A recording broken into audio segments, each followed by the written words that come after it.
ខ្ញុំឈ្មោះលូហ្វៃជាម្ចាស់ហាងបញ្ចាំស៊ីវឺហាវបច្ចុប្បន្ននេះលោកម្ចាស់តើលោកចង់បានទេ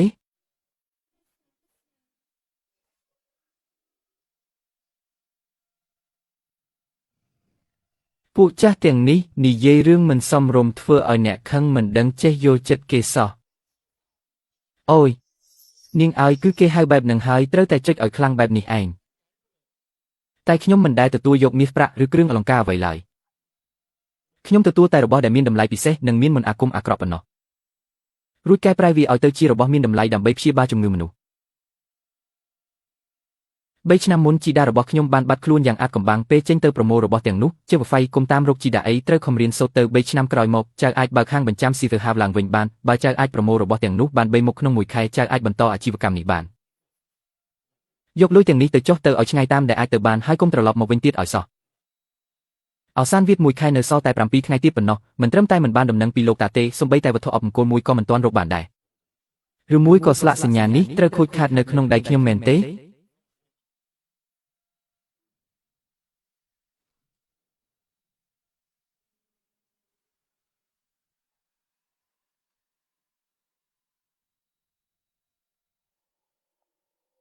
ជួយផងលោកម្ចាស់លូនៅទេ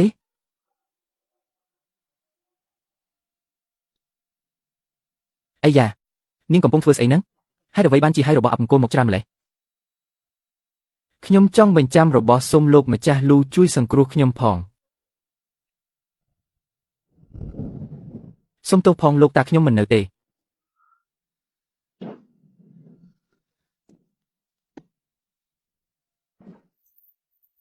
ត្រង់ផ្នែកខាងក្រោមខ្លួនរបស់គាត់ត្រជាក់ស្រេបសូម្បីតែដង្ហើមចេញមកក៏ត្រជាក់ដែរគាត់មិនដឹងខ្លួនទេនេះគឺជាសញ្ញានៃការស្លាប់ហើយ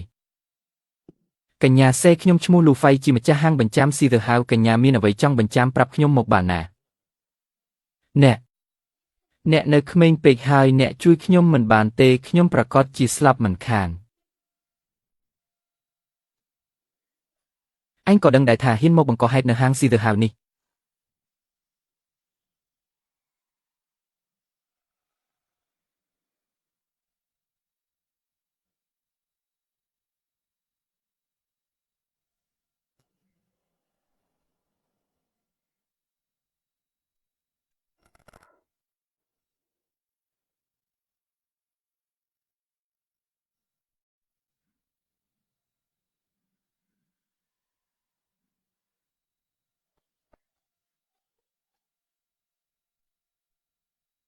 តើមានអ្នកណាអាចជួយខ្ញុំបានខ្លះកញ្ញាសៀមិនមែនចង់ធ្វើអ្វីតាមតែចិត្តនឹកឃើញនោះទេកញ្ញាសៀអ្នកចូលមកទីនេះគួរតែមានអារម្មណ៍ថាអស់កម្លាំងហើយតែងតែគេងលក់នៅពេលយប់មិនដែលខានក្នុងសុបិនតែងតែមានមនុស្សម្នាក់ដែលមើលមុខមិនច្បាស់មកអប់អ្នកពីក្រោយមែនទេហើយអារម្មណ៍របស់អ្នកក៏កាន់តែស្ពឹកស្រពន់ពិបាកនឹងដឹងពីក្តៅត្រជាក់ទោះបីជាអ្នកផឹកទឹកក្តៅដែលទើបតែពុះក៏បំពង់អ្នកមិនមានអារម្មណ៍ថាក្តៅដែរផ្ទុយទៅវិញបែរជាមានអារម្មណ៍ថាដូចជាកំពុងផឹកទឹកកកទៅវិញមែនទេ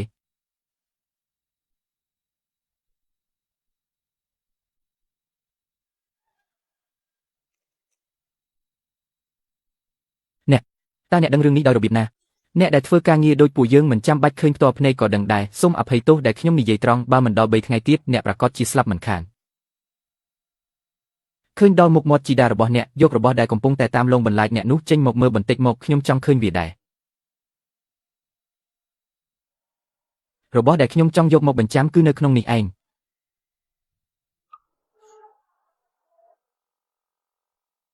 តាំងពីពាក់ឯនឹងមកខ្ញុំយល់សប្តិឃើញរឿងដែលរាល់យប់យល់សប្តិឃើញអីក្នុងយល់សប្តិមានមនុស្សម្នាក់ស្រពេចស្រពើឈរនៅក្បែរក្រេតខ្ញុំហើយសម្លឹងមើលមកខ្ញុំមិនដាក់ភ្នែកគឺអ្នកមែនទេខ្ញុំចង់រត់ចេញតែខ្លួនប្រាណខ្ញុំធ្ងន់ដូចគេចាក់សំណម្រាមដៃមួយក៏កម្រើកមិនរួចដែរក្រសែភ្នែកគេពោពេញដោយកំហឹងដូចជាចង់លេបត្របាក់ខ្ញុំទាំងរស់អញ្ចឹង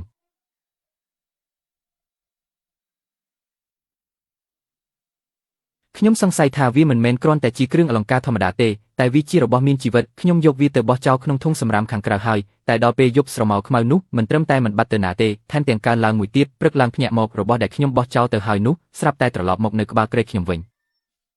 ដូច្នេះលោកមេបញ្ជាការតើលោកអាចប្រាប់ខ្ញុំបានទេថាអានឹងវាជាអ្វីហេតុអ្វីបានជាវាចាំបាច់ត្រូវតាមលងបន្លាចខ្ញុំកញ្ញាតើអ្នកប្រកាសមែនទេថាជារបស់នេះខ្ញុំបាត់ខ្លួនហើយមែនហើយគាត់ ដឹងហើយខ្ញុំដឹងច្បាស់ណាស់ថាខ្ញុំត្រូវតែយកវាទៅបញ្ចាំ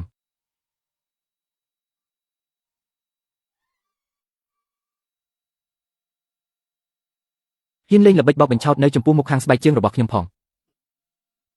តៃសាំងថៃស៊ីងឲ្យសូមជួយកម្ចាត់រាល់ឧបទ្រពចង្រៃនិងការពារកាយខ្ញុំផងទៅ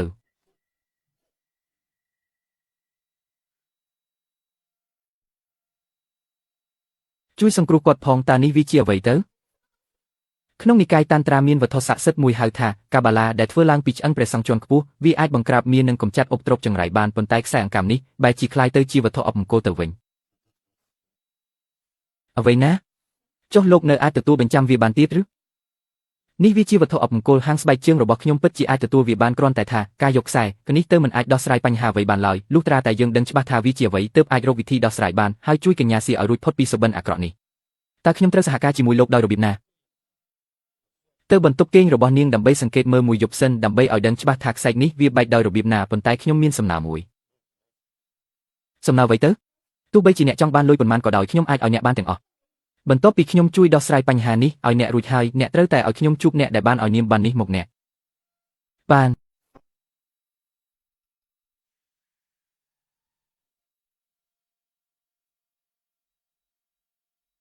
ម៉ាក់យប់នេះលោកមេផ្ទះលូនឹងនៅកំដរខ្ញុំម៉ាក់ត្រឡប់ទៅសម្រាប់វិញទៅ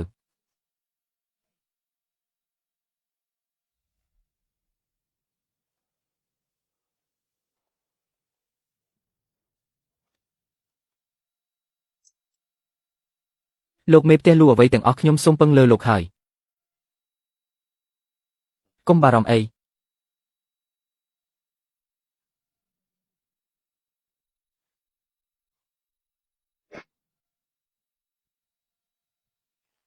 តើខ្ញុំភ្នែកស្រវាំងមែនទេតើអ្នកជាគ្រូមន្តអាគមមកពីណាអរគុណហើយចេញទៅគឺមន្តអាគមនេះឯងកញ្ញាសេភ្ញាក់ឡើងគ្រោះថ្នាក់មកដល់ហើយត្រូវតែចេះកែសម្រួលស្ថានភាពធម្មពលអាក្រក់ខ្លាំងណាស់ហេតុអ្វីបានជានាងមានកម្លាំងខ្លាំងជាងគោទៅទៀត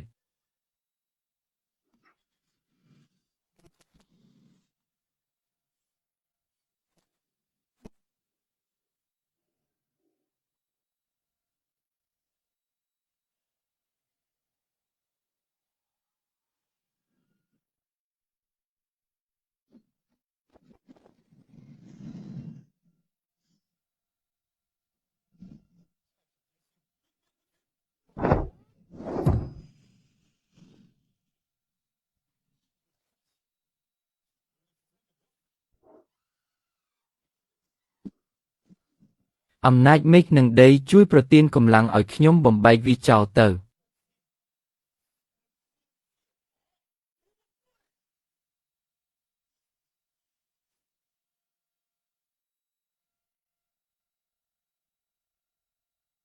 ទីបំផុត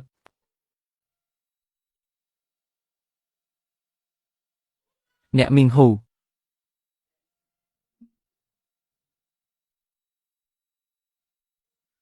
ថាមពលអាក្រក់នេះតើត្រូវតែជាមនុស្សអាក្រក់កម្រិតណាទើបអាចបង្កើតរបស់បែបនេះបានអាងប់អើយ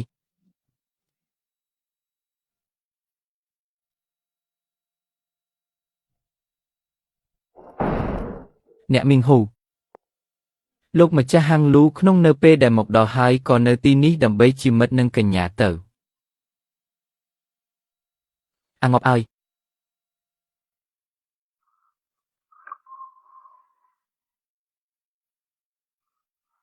ការបឺតឈាមរបស់បិសាចជញ្ជក់ឈាមនេះពិតជាគួរឲ្យខ្លាចណាស់វាវិវត្តខ្លួនហើយ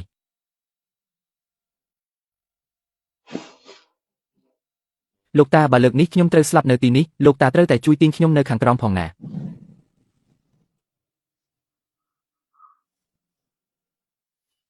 បិសាចជញ្ជក់ឈាមនេះវាមានជីវិតតូចមួយសោះ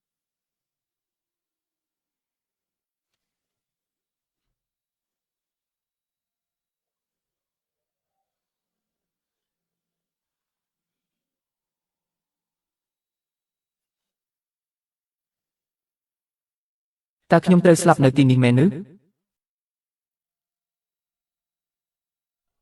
ក្នុងនៅពេលដែលចេញមិនរួចអញ្ចឹងមានតែត្រូវប្រថុយមួយជីវិតហើយ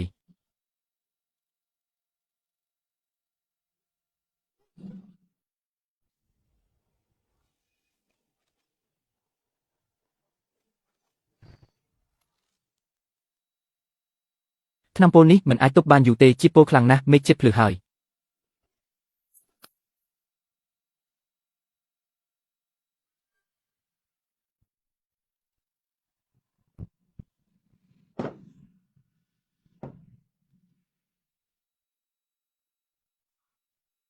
សំណាងហើយដែលអាចដណ្ដើមជីវិតត្រឡប់មកវិញបានលោកម្ចាស់ហាងលូខ្ញុំទៅហើយណា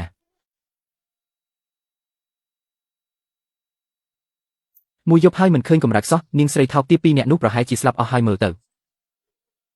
ផែនការរបស់ព្រះមហាក្សត្រលើកនេះពិតជាគ្មានចន្លោះមែន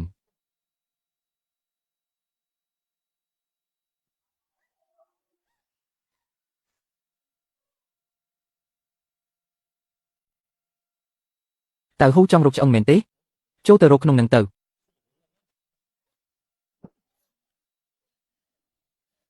ស៊ីងលូដាបើឯងហ៊ានប៉ះពាល់ខ្ញុំលោកប្រុសវាងមិនទុកឯងឲ្យនៅសុខទេ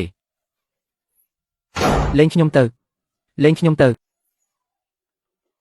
លូចាំងគួយតើអ្នកស្រីអ៊ូមានរឿងអីហើយម៉ាក់ខ្ញុំមានរឿងអីទៅមិនអីទេខ្សែកនេះជារបស់អបអង្គរដែលគេបង្កើតឡើងដោយចិត្តណាអ្នកក្នុងវិស័យនេះហៅវាថាខ្សែកបិទប្រលឹងខ្សែកបិទប្រលឹងចុះបើខ្ញុំត្រូវវាបិទប្រលឹងតើខ្ញុំនឹងស្លាប់មែនទេមិនស្លាប់ទេប៉ុន្តែបើឯងពាក់វារហូតឯងនឹងចុះខ្សោយសរសៃប្រសាទបន្តិចម្ដងហើយបាត់បង់ស្មារតីខ្លួនឯងខ្លាចជាអាយ៉ងដែលស្ដាប់តែបញ្ជាម្ចាស់ខ្សែកនេះដូច្នេះហើយបានជាគេហៅវាថាខ្សែកស្ដាប់បង្គាប់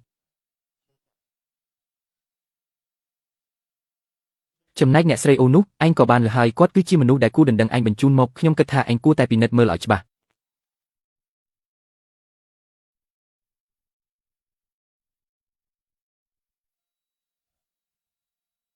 មិនចម្លែកទេដែលគាត់ទូចចង់ឲ្យអ្នកមីងអ៊ូនៅមើលថែខ្ញុំជាប់ខ្លួនបែបនេះថែមទាំងព្យាយាមស៊ើបសួរពីតម្លៃដើមនៃគម្រោងសំខាន់របស់ក្រុមហ៊ុនទៀតល្អណាស់នាងម្ចាស់កត្រីឲ្យខ្ញុំនឹងធ្វើឲ្យនាងខ្ជិះអ្វីគ្រប់យ៉ាងចេញមកវិញឲ្យអស់លោកម្ចាស់ហាងលូអរគុណខ្លាំងណាស់ដែលបានជួយជីវិតខ្ញុំខ្សែកមួយខ្សែនេះខ្ញុំចង់យកទៅបញ្ចាំកញ្ញាស៊ីកុំនិយាយអញ្ចឹងអីវាជាទូនីតិរបស់ខ្ញុំទេមិនដឹងថាកញ្ញាស៊ីចង់បញ្ចាំបែបណាដែរបញ្ចាំដាច់ឬបញ្ចាំយកមកវិញវាខុសគ្នាយ៉ាងម៉េចទៅបញ្ចាំដាច់គឺដូចជាការលក់របស់នោះឲ្យហាងបញ្ចាំតែម្ដងចំណែកបញ្ចាំយកមកវិញគឺគ្រាន់តែយករបស់ទៅដាក់បញ្ចាំទុកជាការធានាប៉ុណ្ណោះថ្ងៃក្រោយបើមានលុយអាចយកមកលុះវិញបានខ្ញុំជ្រើសរើសយកការបញ្ចាំដាច់តែខ្សែកមួយខ្សែនេះវាមិនធ្វើឲ្យលោកមានបញ្ហាទេ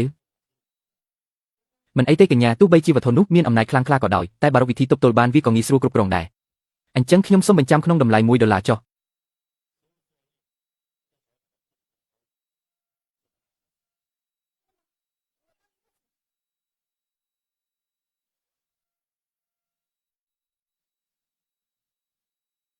អរគុណកញ្ញាគ្រាន់តែចុះហត្ថលេខានិងបោះត្រាខ្សែឆ្អឹងសត្វនេះនឹងក្លាយជារបស់លោកស៊ីជឿហាវហើយ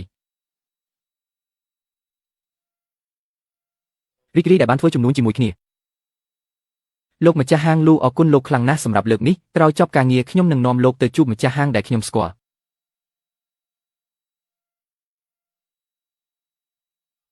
វ៉ាយ៉ាឈៀងនាំមនុស្សពីរបីនាក់មកវីឡារបស់ខ្ញុំគាស់មាត់អ្នកមីងអ៊ូឲ្យបានហើយមួយទៀតផ្អាករកសិទ្ធិអំណាចរបស់វាងហាវនៅក្នុងក្រុមហ៊ុនទាំងអស់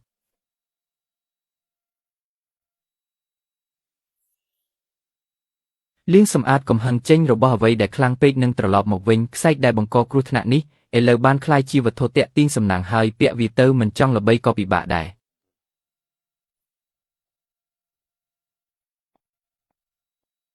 លោកម្ចាស់ហាងលូតូចខ្ញុំនាំមនុស្សមកឲ្យលោកហើយនេះគឺកញ្ញាប៊ីងប៊ីង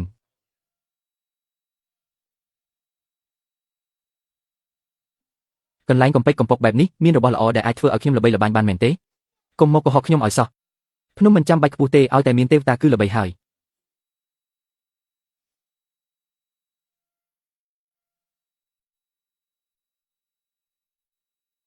ស្អាតណាស់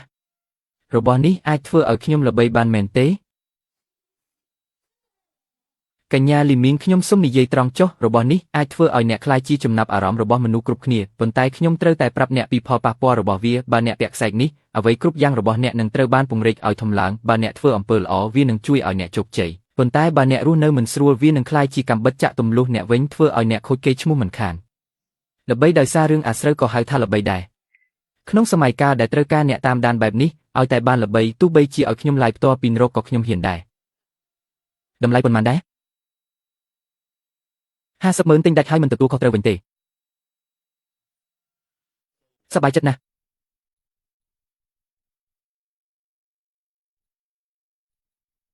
ពាក្យល្អពិបាកនឹងដាស់តឿនមនុស្សដែលចង់ស្លាប់ណាស់ពូហ្វូគួយលុយភាគរយរបស់ពូខ្ញុំផ្ទេរទៅឲ្យហើយណា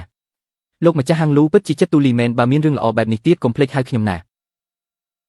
ទិញចូលតម្លៃទាបលក់ចេញតម្លៃខ្ពស់ជីតារបស់ខ្ញុំមិនអាចធ្វើបានទេនេះទើបជាមុខជំនួញដែលហាងស្បែកជើងគួរតែធ្វើ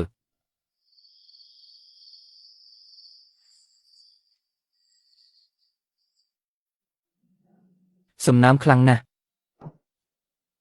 កុំហោះបងជួយខ្ញុំផងហាងស្បែកជើងមិនទទួលមនុស្សរស់ទេតើអ្នកណាគេហ្នឹង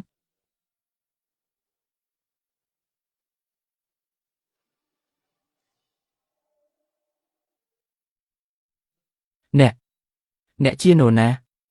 ខ្ញុំហូជឺតើបងហ្វាត់ខ្ញុំហូជឺតើហូជឺកាលពីកន្លះខែមុនឯងមិនមែននៅសល់200គីឡូទេហេ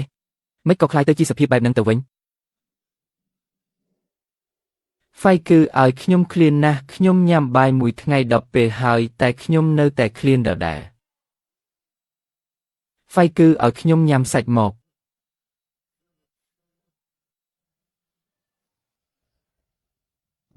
បាន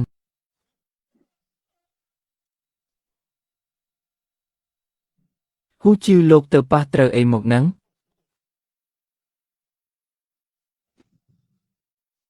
គឺអានឹងហើយកាលពីប៉ុន្មានថ្ងៃមុនខ្ញុំលួចថៅកែទៅទិញពីកសិករចាស់ម្នាក់អស់500យួនគាត់ថាជារបស់ដែលជីកបានពីភ្នូដូនតាគាត់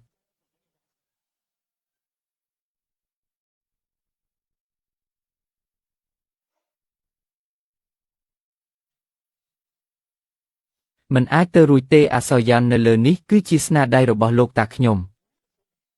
អីគេអានឹងគេហៅថាលុយដាក់មាត់ឬលុយដាក់មាត់ខ្មោចពីបុរាណគេកប់ខ្មោចគឺដាក់របស់មានតម្លៃក្នុងមាត់អ្នកស្លាប់ដើម្បីឲ្យជាតិក្រោយមានបាននឹងគឺជាបាយមាត់ចុងក្រោយរបស់គេលុយដាក់មាត់ខ្មោចនឹងមែន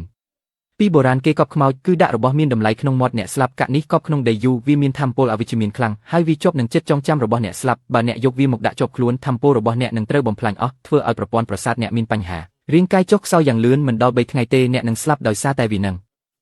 បងហ្វៃជួយខ្ញុំផងខ្ញុំមិនចង់ស្លាប់ទេបងជួយយករបស់ចង្រៃនេះទៅវិញទៅឲ្យប៉ុន្មានក៏ខ្ញុំឲ្យដែរយកទៅវិញបានតែត្រូវកំចាត់របស់អខ្វក់នៅលើនឹងសិនបើមិនអញ្ចឹងទេទោះខ្ញុំយកទៅក៏ជួយអ្នកមិនបានដែរចុះត្រូវធ្វើម៉េចបងហ្វៃសុំបងជួយខ្ញុំផងប្រាប់ខ្ញុំមកវិធីងាយបំផុតគឺយកកាក់នឹងទៅសង់គេវិញរៀបចំគ្រឿងសក្ការៈហើយសុំទោសអ្នកស្លាប់ដោយចិត្តស្មោះឯងដឹងអត់ថាគេកប់មនុស្សនៅណាតាឡប់នឹងភាកច្រើនជាអ្នកបោកប្រាស់ទេតើគាត់ពិតជាអ្នកភូមិនឹងមែនឬអត់ក៏មិនប្រកាសដែរមុននឹងរកគាត់ឃើញខ្ញុំមិនងាប់ដោយសារឃ្លានក៏ងាប់ដោយសារក្អួតដែរ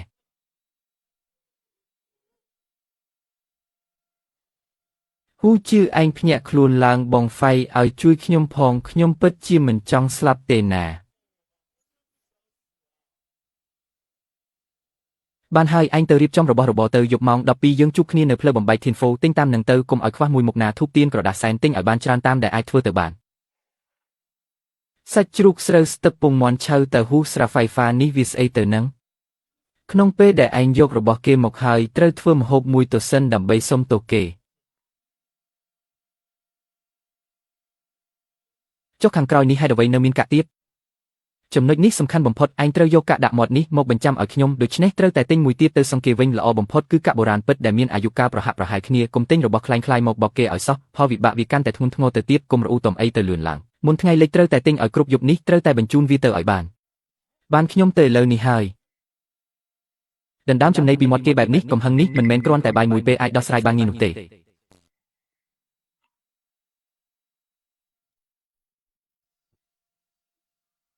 ទីបំផុតទិញបានគ្រប់ហើយ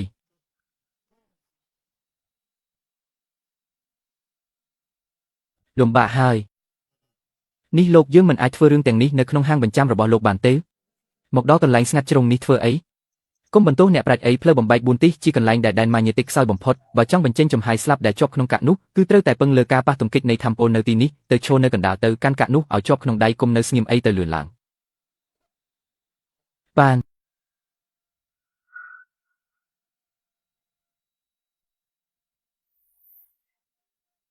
នេះលោកកំពុងគូអីហ្នឹងនេះគេហៅថាឈីមិនទុនជា ប្រើធម្មពលយ៉ាងពីរម្ចូលចាក់ផ្សំជាមួយដែនម៉ាញេទិកនៅផ្លូវបំបែកជា4ដើម្បីបិទយកភាពត្រជាក់នៃការអប់អង្គុលក្នុងដៃអ្នកចេញ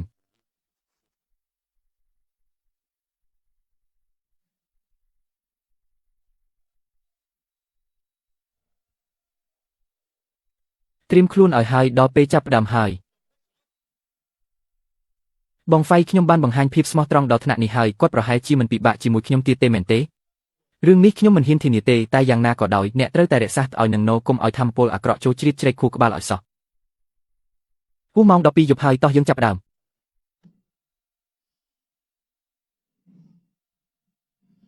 មានរឿងអ្វីក៏ត្រូវរកអ្នកបង្កដែរបើចង់គិតគូររឿងលុយកាក់អ្នកគួរតែទៅរកអាអ្នកបោកប្រាស់ដែលលក់កាក់ឲ្យខ្ញុំនោះសូមមេត្តាលើកលែងឲ្យខ្ញុំផង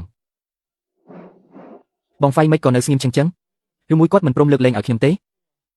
កុំអាលអីមិនទាន់ដល់ពេលទេកាក់បិទមាត់នេះមានកំហឹងខ្លាំងណាស់មិនងាយនឹងរលាយបាត់ទៅវិញទេម្ចាស់កំពុងតែភ័យស្លន់ស្លោបើមិនអញ្ចឹងទេរបាំងចិត្តរបស់ហ៊ូជឿនឹងបាក់បែកហើយធម្មពលយ៉ាងនឹងកាន់តែខ្សោយទៅកុំប្រកាន់ឯណាកំហុសអ្នកណាអ្នកនោះទទួលទៅសូមលោកមេត្តាលើកលែងឲ្យខ្ញុំផងលូហ្វៃគាត់មកដល់ហើយមែនទេសម្លឹងមើលទៅមុខទៀតទៅអ្នកបន្តទៅទៀតអូយនេះវាជារឿងអ្វីទៅ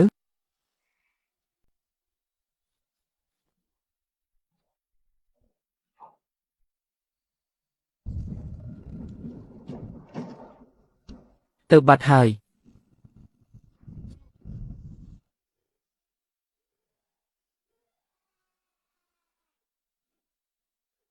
បងប្រុសអារិភាពគួរតែដោះស្រាយកុំឲ្យមានការចងគំនុំអីប្អូនប្រុសខ្ញុំម្នាក់នេះដឹងកំហុសហើយនេះជាលុយសងជូនលោកហើយក៏ជាការយល់ច្រឡំមែនទែនសូមលោកទទួលលុយនេះទៅហើយមេត្តាលើកលែងឲ្យគាត់ម្ដងទៅ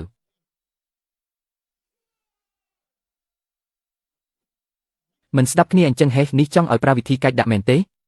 កុំឲ្យខ្ញុំបង្រៀនតាំងពីតូចថាតើត្រូវប្រើវិធីសាស្ត្របែបណាឲ្យដឹងខ្លួននោះ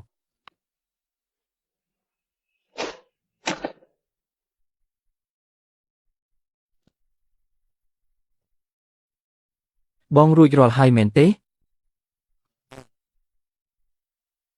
មិនទាន់ទេប៉ុន្តែបច្ចុប្បន្ននេះគ្មានគ្រោះថ្នាក់អ្វីទៀតទេបើសិនជាគ្មានគ្រោះថ្នាក់ចុះខ្ញុំមិនមែន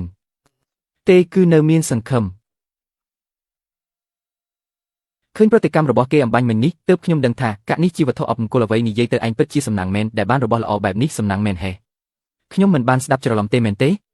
របស់នេះធ្វើឲ្យខ្ញុំស្ទើរតែឈួតទៅហើយបងនៅថាខ្ញុំសំណាងទៀតសំណាងបែបនេះបងចង់បានទេខ្ញុំជូនបងយកទៅវិញទៅមិនមែនឯងបានបញ្ចាំកាក់នេះឲ្យខ្ញុំហើយទេហេរបស់ល្អនេះឥឡូវជារបស់ខ្ញុំហើយបងហ្វៃបងពិតជាបងប្រុសខ្ញុំមែនប្រាប់ខ្ញុំមកតើកាក់ស្ពាន់នឹងវាជារបស់ចង្រៃអីទៅហើយត្រូវដោះស្រាយម៉េច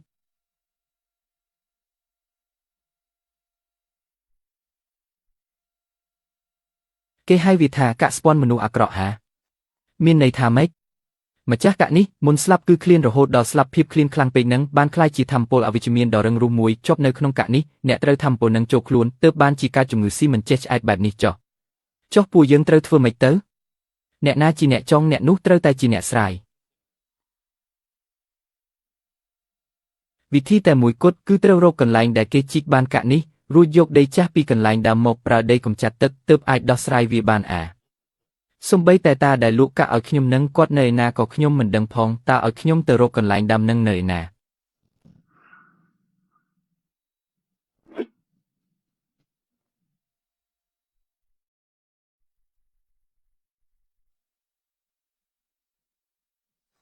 ហ្វាងឬមួយក៏តាដែលលក់កាក់ស្ពាន់ឲ្យអញនឹងគាត់និយាយសំឡេងបែបអ្នកខាងជើងមែនទេមែនហើយគាត់និយាយមកមានសំឡេងបែបអ្នកភូមិសៀកូនឹងឯងទៅយើងទៅភូមិសៀកូត្រូវតែរកម្ចាស់ដើមនៃកាក់ស្ពាន់នេះឲ្យឃើញឆាប់ទើបឯងអាចរស់បាន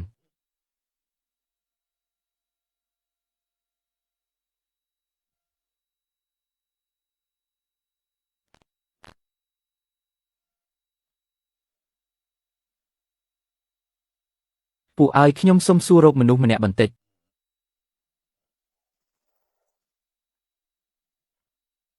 ពូជួយប្រាប់ផងក្នុងភូមិយើងមានតាណាដែលស្លៀកពាក់អាវក្រណាត់ខ្មៅស្គមស្កាំងដូចឈើច្រត់ហើយមានស្នាមអុចខ្មៅធំនៅក្នុងដៃនិងកញ្ចឹងក៏ដែរឬទេស្នាមអុចខ្មៅអញសួររកគាត់ធ្វើអីពូកុំយកច្រឡំអីយើងមកទិញរបស់បុរាណទេលើកមុនមើលមិនច្បាស់ទើបត្រឡប់មកសួរនាំម្ដងទៀត ពួកអ្នកភូមិហួនយាវនឹងហ៊ានលួចរបស់ឲ្យពួកឯងដែរហេភូមិហួនយាវនឹងឬឈ្មោះហាក់ដូចជាល្បីណាស់ណានៅទីនេះអ្នកណាខ្លះមិនដឹងថាក្នុងភូមិហួនយាវមានភ្នោមាសបុរាណមួយក្នុងនោះសុទ្ធតែមាសប្រាក់និងគ្រឿងអលង្ការកាលពីមុនមានក្រុមចៅភ្នោជាច្រើនទៅរកស៊ីនៅទីនោះតែលទ្ធផលគឺអ្នកដែលទៅគ្មាននរណាម្នាក់បានត្រឡប់មកវិញទេមិនមែនតែអ្នកខាងក្រៅទេសូម្បីតែអ្នកភូមិយើងក៏មិនហ៊ានដើរទៅទីនោះដែលពេលមេឃងឹតនៅទីនោះរាល់ពេលយប់គេអាចជឿសំឡេងស្រែកធ្ងរនៅលើភ្នំឬដូចជាមនុស្សរាប់រយនាក់កំពុងឃ្លានខ្លាំងរហូតដល់ខាំធ្មេញឬសូរគ្រឹតអាចជឿទៅឆ្ងាយរាប់គីឡូឯណោះមើលទៅប្រភពនៃលុយបិទមាត់នេះគឺនៅទីនោះឯងពួកឯងគួរតែយកសាច់ទៅខ្លះទៅងាយស្រួលនិយាយគ្នាតែចាំទុកណាមុនមេឃងឹតត្រូវតែចេញមកវិញឲ្យបាន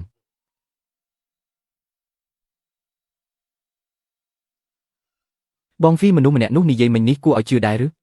តែពេលមានទូភិកភូមិប្រទេសសុទ្ធតែអត់ឃ្លានស្លាប់អស់តែភូមិគេបែរជាមានសាច់ហូបរាល់ពេលទៅវិញសាច់នោះបានមកពីណាទៅចុះអ្នកវិញយកយ៉ាងណាដែរ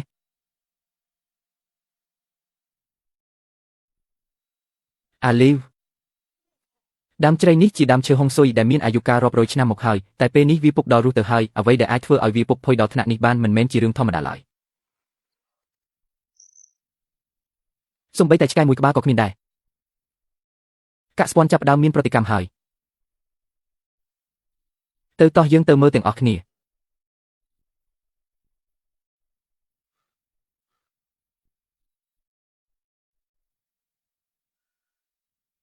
លោកសុនចាំងនេះជាការមកលេងលើកដំបូងខ្ញុំមានកាដូតិចតួចជូនពួកយើងជាអ្នកប្រមូលទិញវត្ថុបុរាណឬថាភូមិអ្នកមានចាស់ទុំម្នាក់មានរបស់ល្អទើបខ្ញុំមកសុំមើលបន្តិចវត្ថុបុរាណអីភូមិពួកយើងក្រហាមដល់ថ្នាក់នេះតើមានវត្ថុបុរាណឯណាទៅលក់មើលនេះមើលដៃគាត់ដូចជាសាកសពអញ្ចឹងត្រង់ក៏មានស្នាមខ្មៅធំមួយអាល្អិតឲ្យក្នុងភូមិយើងនេះអ្នកណាខ្លះដែលអត់មានស្នាមអញ្ចឹងនោះបើឯងនិយាយតែរឿងហ្នឹងតើឲ្យខ្ញុំទៅរកអ្នកណាឲ្យឯងមិនមែនទេស្នាមរបស់គាត់វាប្លែកខ្លាំងណាស់វាស្ថិតនៅត្រង់គល់ត្រចៀកនេះឯងគឺគាត់នឹងឯងទោះបីជាខ្លាចជាភេះក៏ខ្ញុំនៅតែស្គាល់ដែរអូគឺអ្នកដែលឯងចង់និយាយដល់មែនទេនេះគឺជាលោកទី4ក្នុងភូមិយើងឈ្មោះចៅលីគឿនបើចង់រកគាត់ដើម្បីទិញវត្ថុបុរាណខ្ញុំថាឯងប្រហែលជាត្រូវទៅរកនៅក្រោមដីហើយលោកទី4នឹងគាត់ស្លាប់តាំងពី1 ខែមុនម្លេះឥឡូវនេះដីលើភ្នូគាត់ប្រហែលជាស្ងួតអស់ហើយស្លាប់ហើយឬតើវាអាចទៅរួចយ៉ាងម៉េចទៅខ្ញុំទើបតែជួបគាត់កាលពីសប្តាហ៍មុននេះឯងហើយកាក់ស្ពាន់នោះក៏គាត់ផ្ទាល់ជាអ្នកលក់ឲ្យខ្ញុំដែរ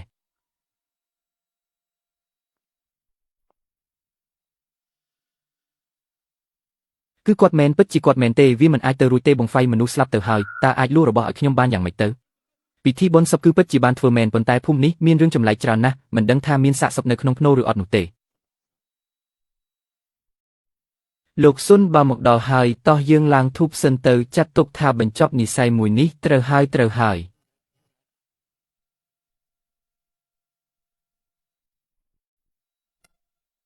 បានហើយធូបក៏ឡើងរួចហើយអ្នកទាំងពីរភូមិយើងពិតជាគ្មានវត្ថុបុរាណលក់ទេសូមមេត្តាចុះមិនក៏ក្រអូបម្លេះគឺគាត់នឹងឯងយល់ហើយល្អចឹងខ្ញុំសុំលាហើយ